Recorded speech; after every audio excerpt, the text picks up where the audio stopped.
Hello there, welcome back to my mini makeup palette making journey, revisiting last year's pint-sized travel palette and updating it for my next trip. But this was actually pre-filmed. We're going back in time to February this year before I headed to a winter wedding in the Cotswolds in the UK, so you can find some associated content from that trip on my channel, and I still have more to come. First, may I say, what a joy this palette making topic has been. I don't think I've ever had such a warm, enthusiastic response to a video, and so many of you commenting and messaging me to say you felt inspired to dive into your own depotting project, or sent me photos of your own palettes or your orders from Artist Kit Company where my palette came from. Please keep them coming. Love hearing from you. I wanted to give my cream blush picks a winter upgrade before the trip. I chose to keep two of the original shades, Westman Atelier Chouchette at one end and Nude Sticks Sunkissed on the other, but the three in the middle were pretty summery colour choices, so let's go for some moodier shades. This also gives you a glimpse into how well the palette is holding up overall a year later. So many people ask how the creamy products survived in their new home,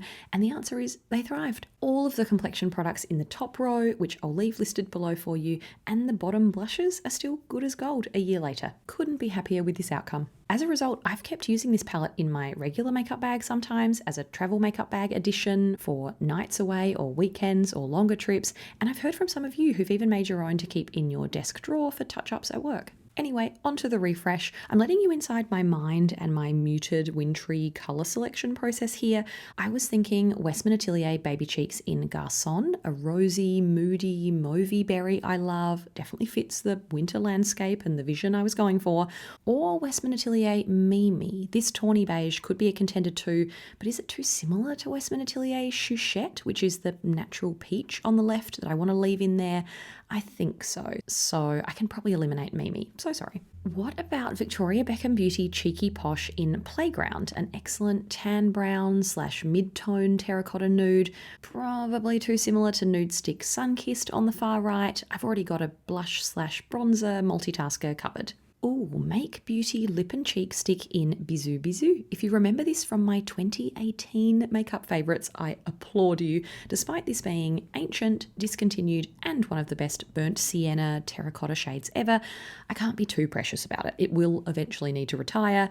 There's just enough difference here. It's more red-toned than Sunkissed, so it might stick around. But should I consider some more low-key beigey nudes? Maybe Violette Far Bisou Blush in Louise. Love this marbled, swirled shade with a touch of pink, and the powdery texture disappears into the skin, but I think it's too similar to Chouchette. Oh wait, I've got one. Trini London Lip to Cheek in Freddie. Fitting as I was heading to London and visiting the flagship. More to come in a Matilda on Tour vlog. This is one of my top bitten berry lip and cheek shades in cooler weather, and I can make it multitask, so I'm locking this one in instantly. Okay, so definitely Trini Freddie. Now let's bring in Westman Garçon. Still want to take that. And maybe Make Bisou Bisou. I'm really happy with the look of this trio. From what I learned last time, it's much easier to work out your colour order before you put the magnetic pans into the palette. So I feel like Chouchette flows nicely into Garçon, into Freddie, into Bisou Bisou, into Sunkissed. They're my 5 blush finalists. This small palette from Artist Kit Company fits 10 medium pans, and luckily I already had a few left over from my original order ready to use in this revamp, so that helped me avoid any scraping or cleaning to reuse previously occupied pans. I'm just going to take my flat-edged makeup spatula and carefully pry the original blushes out. Slow and steady. Don't want to accidentally dip into the creamy surface. Oh, I've already done it again. Great, there you go. Perfect. You might remember from last time, I'm keeping the bloopers in. I'm by no means a professional depotter. Trying again. But now the Clé de Peau concealer above is lifting up too. No, you need to stay there, please. I'm just going to try to get a fingertip underneath to hold the blush up.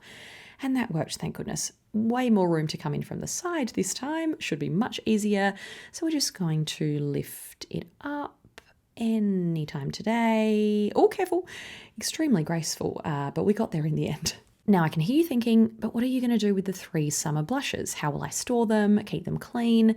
My temporary solution was just reusing the pan packaging because I can seal it shut, keep it airtight and flat, ready to revisit these shades in a palette changeover in future. We'll see how they hold up.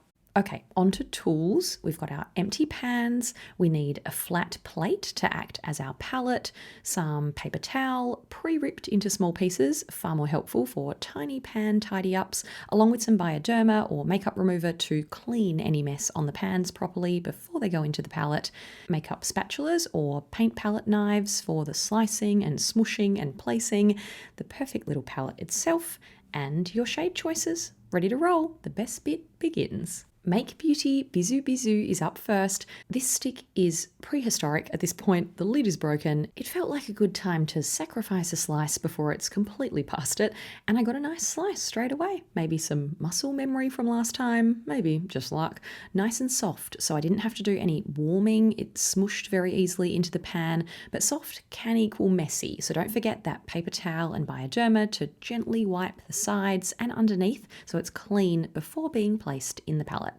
Next, Westman Atelier Garçon. I know some of you might be alarmed to see a luxurious stick getting the chop, but because we're only slicing a small section, the original stick is absolutely fine. People roasted me last time for ruining my makeup, but nothing is ruined here, just some people's day, apparently. I promise every product lives on in its original packaging and in the palette. Best of both worlds. You can even use the spatula or your fingertip to just tidy up and soften the edges of the slice on the original stick so you can swipe it straight onto your cheeks straight after. It's fine, trust me. The Trini London pot presented a far more exciting, or upsetting for some of you, scraping challenge. This is not a slice situation, this is a dig, an archaeological site. I started softly with a curved spatula, but quickly realised I'd be here all day. I needed more power and a straighter edge instead. We've got to fill the pan properly, so my next move was scooping around the edge, evening out my previous centre scrapes. This was far more effective, and the pot is still nice and even with plenty of product left over. Scraping up smaller scrolls from the surface definitely helped in the pan smushing process too, rather than digging out chunks and then needing to squish those. A few final satisfying swipes to even it out, and any excess can go inside the edge of the pot to be applied later. Now onto colour placement. New strategy, placing pans on the closed lid so there are no magnets in play to pull them down before I've decided. You can also just place them next to the palette, move them around very gently to see which colour progression you prefer. And my gut feeling earlier was right. I liked the peach into berry into sun-kissed look. Final step is a quick wipe of the palette if it needs it before we put them in. I'm using a larger paint palette knife to lower each pan into place. The magnet definitely grabs onto them, then you just have to gently push them closer together. The last one is certainly the hardest, but there's enough room to sneak it in if you're careful. Then I just need to take a straight-edged spatula to shimmy the pans over and line them up neatly. It's almost easiest to just go from one end, then they'll all tighten up together. For the bottom row, I wanted them up a tiny bit, then across, looking nice and cozy. And that's it. Very happy with my new wintry blush additions. So hopefully this showed you how easy it is to keep your consistently used core products in place while mixing in some seasonal shades. Then you can keep reaching for the palette year round, whether you're hiding it in your desk, your everyday makeup bag, an overnight bag, or planning a trip and want to cut down on packaging and weight in your beauty packing. I'll save the rest of the contents of my travel makeup bag from this trip for another video so you can see the extra bits and pieces I packed to complement the palette. Hint, satisfying base makeup decanting ahead. I hope you enjoyed another behind the scenes palette making tour. I'm still just as obsessed with this as I was when I first made it last year. I think it's an absolute game changer for travel, and it's basically my makeup child. I love it so much. Please leave any questions about the process below. Happy to help, and I'd love to hear your own decanting or depotting success stories or slip-ups along the way. It happens to the best of us. Let me know if you give it a try. Thanks for watching. See you next time.